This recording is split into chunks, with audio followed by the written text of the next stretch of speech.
Good morning भाइयों, आप सभी का आपके अपने प्यारे यूट्यूब परिवार पे स्वागत हूँ।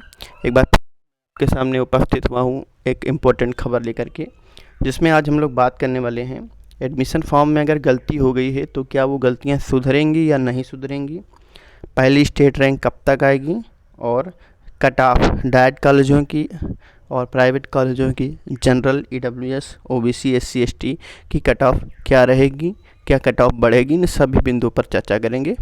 तो चर्चा करने से पहले आप सभी को बता दें, यदि आप चैनल पर नए हैं तो प्लीज़ चैनल को सब्सक्राइब जरूर कर लें, एक बार बेल आइकन को जरूर प्रेस कर दें और वीडियो को लाइक शेयर ज़रूर करिएगा। इससे हमें एक मोटिवेशन मिलता है आगे वीडियो बनाने का। ठीक है दोस्तों, चलिए अपनी पूरी खबर देख लेते हैं।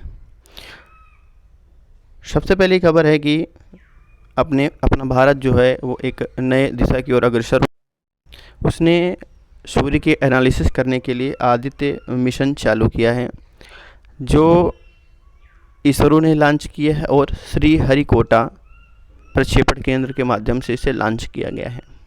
इसका काम क्या रहेगा, तो ये सूर्य के अनसुलझे रहस्यों से पर्दा उठाने का काम करेगा।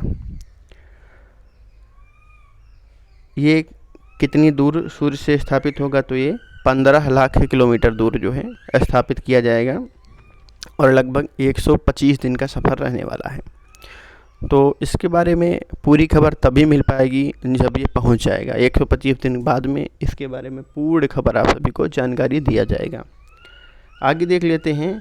अगली किया है कि छात्रवृत्ति के लिए हर जिले को 15 गुना आवेदन का लक्ष्य रखा गया है। जो अभी छात्रवृत्ति कार्यक्रम योजना चल रही है, जिन बच्चों ने फॉर्म फिल किया है, तो उसमें सीटों के जो है वो जितनी सीटें हैं उसमें 15 गुना आवेदन का जो है लक्ष्य रखा गया। जैसे 10 हैं तो 15 आवेदन होंगे, इस आधार पर जो है लक्ष्य रखा गया है। तो सभी को जो है छात्रवृत्ति दिया जाएगा। ठीक है दोस्तों, आगे बात कर लें कि शिक्षक बहाली का मॉडल उत्तर जारी हो चुका है। यानी कि शिक्षक भर्ती जो हुई थी, बिहार लोक सेवा आयोग ने शनिवार को शिक्षक नियुक्ति परीक्षा का जो है मॉडल उत्तर आंसर की जारी कर दिया है।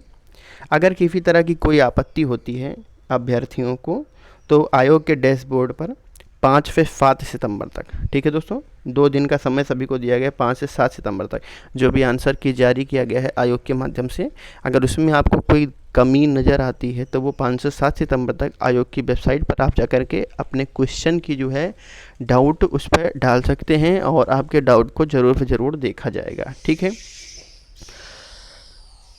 आगे क्या लिखा हुआ है कि स्पीड पोस्ट अगर ईमेल या फिर किसी और माध्यम से अगर आप अपनी आपत्ति भेजते हैं तो वो अस्वीकार कर दिया जाएगा। आयोग की ओर से 24 से 26 अगस्त तक दोनों पालियों में परीक्षा लिया गया था और रिजल्ट जारी किया गया था। ठीक है, यानी रिजल्ट क्या है, मतलब बहुत जल्दी आने की संभावना है। ठीक है दोस्तों, तो 2 दिन का आप सभी को टाइम है। जो भी बीपीएससी परीक्षा दिए हैं वो प्लीज़ जा कर के सभी लोग जो है वो 5 से 7 सितंबर तक 2 दिन का समय है, आप सभी लोग अपनी आपत्ति ज़रूर दर्ज कराएं। आगे क्या बात करता हूँ मैं भैया कि डीएलएड में अब तक जो है 5.09 लाख एडमिशन हो चुके हैं। अगर मैं एक चीज़ बात करूँ तो इस बार, ठीक है, एक बार पूरा पढ़ लेते हैं तो फिर अपना एनालिसिस में बताता हूँ। डिप्लोमा इन एलिमेंट्री एजुकेशन 2023 में ऑनलाइन रजिस्ट्रेशन और सापेक्ष ऑनलाइन शुल्क जमा करने की स्थिति को देखते हुए शाह वर्ष बाद प्रदेश की सभी सीट भरने का अनुमान लगाया जा रहा है। यह स्थिति पहले दिन सुप्रीम कोर्ट के आदेश से प्राथमिक शिक्षक भर्ती से बीएड के बाहर होने के कारण बनी हुई थी।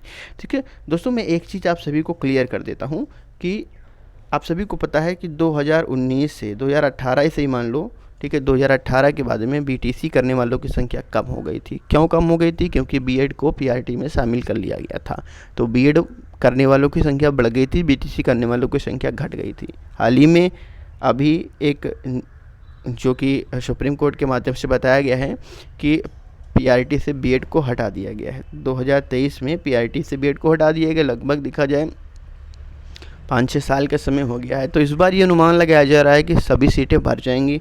आप सभी को मैं थोड़ा सा और जानकारी दे देता हूँ कि ज़्यादा सीटें नहीं हैं, 2 पॉइंट लगभग के लिए 2.5 लाख सीटें हैं। ठीक है, 2.5 लाख सीटें हैं और डीएलएड एडमिशन वालों की संख्या 5 लाख हो गई है। ठीक है, 5 लाख हो गई है।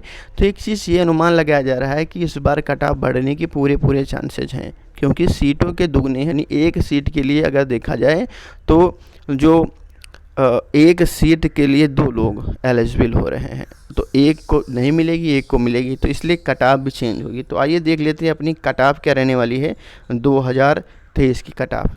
ठीक है, 2023 की कट ऑफ अगर हम बात करते हैं, किसकी बात करते हैं, सबसे पहले हम लोग यूआर की बात कर लेते हैं। ठीक है, या फिर इस प्रकार से जनरल की बात कर लेते हैं। ठीक है, तो भैया जनरल वालों की कट ऑफ कितनी जाएगी, एक चीज़ मैं आपको बता दूं, जनरल पहले एनालिसिस क्या किया गया था कि 235 से लगभग के लिए 245 तक की बात करी गई थी, बट अब रजिस्ट्रेशन को देख करके, आवेदन को देख करके लगभग 3 लाख वगैरह एडमिशन हुए हैं, इनको देख करके अब ये कट ऑफ प्लस होने वाली है। अब ये कट ऑफ लगभग के लिए 250 नंबर जाने वाली है। ठीक है, 250 नंबर से 255 नंबर जाने वाली है। ठीक है, ये कट ऑफ बढ़ेगी। क्यों बढ़ेगी, आप सभी को इतना ही पता होगा कि भाई एडमिशन ज़्यादा हुआ है, सीटें कम हैं, तो एब्सोल्युटली बढ़ेगी। और बढ़ने का एक और रीज़न मैं बता रहा हूँ, क्योंकि इधर लॉकडाउन लगा हुआ था। ठीक है, एक रीज़न और समझ लीजिए, लॉकडाउन लगा हुआ था तो बच्चों को प्रमोट कर दिया गया था। प्रमोशन में क्या हुआ था, बच्चों के नंबर ज़्यादा आए थे। अब भाई अगर बच्चों के नंबर ज़्यादा आए थे,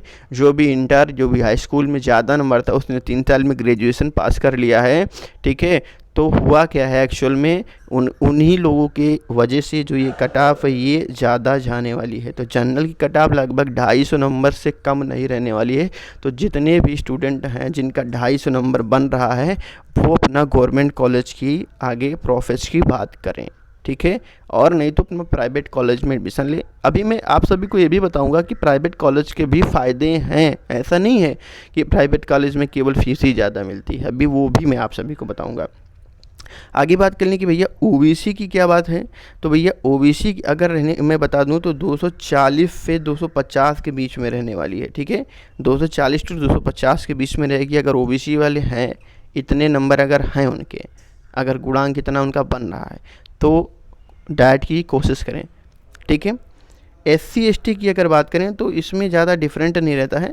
एससी एसटी की इस बार कट ऑफ लगभग के लिए 225 से प्लस से 235 रहने वाली है। ठीक है, क्योंकि भैया एक्चुअल में हुआ क्या है कि ज़्यादा सीटें हैं, मतलब सीटें कम हैं और बच्चों के आवेदन ज़्यादा हुए हैं, तो लगभग के लिए ये कट ऑफ आपकी रहने वाली है। ठीक है, तो इस कट ऑफ में जो भी लोग आ रहा है तो वो प्लीज़ अपना जो है डाइट के बारे में अपने सारे डॉक्यूमेंट से कर लें, क्योंकि गवर्नमेंट कॉलेज होते हैं, इसमें छूट नहीं दिया जाता है।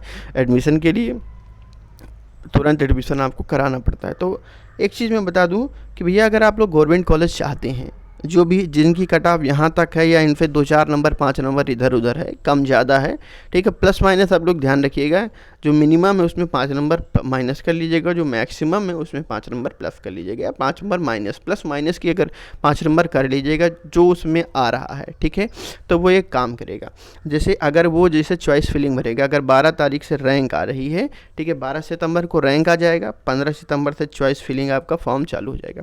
तो एक चीज़ ध्यान रखिएगा कि जो डाइट कॉलेज हैं, जो भी कट ऑफ के अंदर आ रहे हैं, ठीक है, तो जो डाइट कॉलेज हैं उन्हीं की प्रायोरिटी सबसे शुरू में दीजिएगा। और मैं आपको प्रायोरिटी कैसे बता रहा हूँ, किस आधार पे दीजिएगा, जैसे आपका ये घर है, ठीक है, तो आप एक सर्कल बना लीजिए, सर्कल के आधार पर अपना दीजिए। जैसे आप अगर यहाँ पर हैं तो आप लोग जो है पहले इसको चूज़ करिए, अगर एक कोई कॉलेज आपसे दूर जा रहा है तो उसको सेकंड स्थान पे चूज़ करिए, अगर कोई यहाँ पर है तो यहाँ चूज़ कर लीजिए, कोई यहाँ पर है तो यहाँ चूज़ कर लीजिए। यानी कहने का मतलब क्या है कि अपनी दूरी के अनुसार अपने कॉलेज को चूज़ करिए, क्योंकि अगर सरकारी कॉलेज है, अगर ज़्यादा दूर है तो आपको रहने में भी प्रॉब्लम होगी और आपका जो है पैसा ज़्यादा खर्च होगा। ठीक है, तो गवर्नमेंट कॉलेज में, ठीक है, डेली आपको जाना पड़ेगा, 75% उपस्थिति अनिवार्य होती है उसमें, और अगर इससे कम अगर आपकी उपस्थिति होती है तो आपके ऊपर फाइन या फिर आपका एग्ज़ाम रोक भी सकते हैं। ठीक है, ठीक है, तो आप लोग अगर ये प्रोसेस अपनाते हैं तो संभवतः आप सभी को जो है फ़ायदा मिलेगा। ठीक है, याद रखिएगा गवर्नमेंट कॉलेज है, डेली जाना पड़ेगा तो अपने हिसाब से एडजस्ट करिएगा। ठीक है, और एक चीज़ याद रखिएगा, दूरी के अनुसार ज़रूर अपने कॉलेज को चूज़ करिएगा। अगर आपके नंबर कम भी हैं तो भी आप डाइट ज़रूर चूज़ करिए, शायद आप जिस डाइट को चूज़ कर रहे हैं उस डाइट की कट ऑफ कम गई है। ठीक है, उस डाइट को एक बार आप लोग ज़रा ध्यान से चूज़ करिएगा। ठीक है, और आप लोग को मैं ये भी बता सकता हूँ, मैं एक नेक्स्ट वीडियो लेकर के आऊँगा, उस वीडियो में बताऊँगा कि किस डाइट की कट ऑफ कम जाती है। ठीक है, अगर आप लोग चाहें तो वहाँ पर एडमिशन ले सकते हैं, अगर वहाँ के रहने वाले हैं या आप आना चाहते हैं वहाँ पर एडमिशन कराने के लिए, तो वहाँ पर आप बेशक आ सकते हैं। आपकी वहाँ कट ऑफ बहुत ही कम जाने वाली है। उस कॉलेज को ज़रूर से ज़रूर चूज़ करिएगा। दोस्तों समझ में आई बात? ठीक है, ये काम ज़रूर आप लोग करिएगा। एडमिशन की संख्या बढ़ गई है। ठीक है, एक और न्यूज़ है कि अधिनियम में संशोधन के साथ मांगा गया आयोग व भर्ती। ठीक है, आगे क्या बात है यहाँ पर पूरा देख लेते हैं कि राजनीतिक दलों की चुनावी तैयारियों के बीच नए गठित हो रहे उत्तर प्रदेश सेवा चयन आयोग में देरी से प्रतियोगी चिंतित हैं। उनका मानना है कि आयोग के गठन में देरी होने पर कहीं शिक्षक भर्ती चुनाव आचार संहिता में न फंस जाएं। ऐसे में मांग किया गया है कि आयोग का गठन पूरा कर लें। वर्ष 2022 में जारी हुए विज्ञापन में नए रिक्त पदों का अधियाचन जोड़कर आवेदन लेते हुए परीक्षा कराई जाए। साथ ही माध्यमिक शिक्षा चयन बोर्ड की धारा 18 एवं 21 को नए आयोग के अधिनियम में शामिल कर लिया जाए। तो दोस्तों एक चीज़ और भी है, अगर अभी आयोग का गठन नहीं हुआ, अगर आयोग अभी नहीं बना, तो आपका जो है ये जो भर्तियां हैं वो लेट हो जाएंगी। क्यों लेट हो जाएंगी? आप सभी को पता है कि 2024 में, ठीक है, 2024 में चुनाव होने वाले हैं। तो लगभग के लिए देखा जाए तो दिसंबर 2023 से ही आचार संहिता लागू कर दिया जाएगा या जनवरी से लागू कर दिया जाएगा। तब वहाँ पर आपकी कोई भी भर्तियाँ नहीं होंगी। अगर कोई नई गवर्नमेंट बन के आती है या फिर स्टेट की बात है तो अपने यहाँ तो अभी चुनाव होने वाले नहीं हैं, केंद्र में होने वाले हैं, बट उसका जो इम्पैक्ट है वो हमारे स्टेट पर ज़रूर से ज़रूर देखने को मिलेगा। ठीक है दोस्तों, तो यहाँ पर अगर भर्ती जो है अगर हमारा इसी समय आ रही है, ठीक है, अगर आयोग बन गया, आयोग जैसे बनेगा भर्ती प्रक्रिया पूरी कर लिया जाएगा तो आचार संहिता में नहीं फंसेगा। यही बात हमारी करी जा रही है। लेकिन एक चीज़ सभी लोग याद रखिएगा कि जो हमारे जो एक प्रकार से अनुसार, एक प्रकार से मान लो जो शुरू से आगे मतलब आगे चल रहे हैं, वो भी बहुत कोशिश कर रहे हैं कि जो है हमारे जो आयोग है वो जल्दी से जल्दी बन जाए। बट जो लेट है वो सिस्टम में लेट चल रहा है। अब वो सिस्टम वाला लेट तो कोई इसको जल्दी कर नहीं सकता है दोस्तों।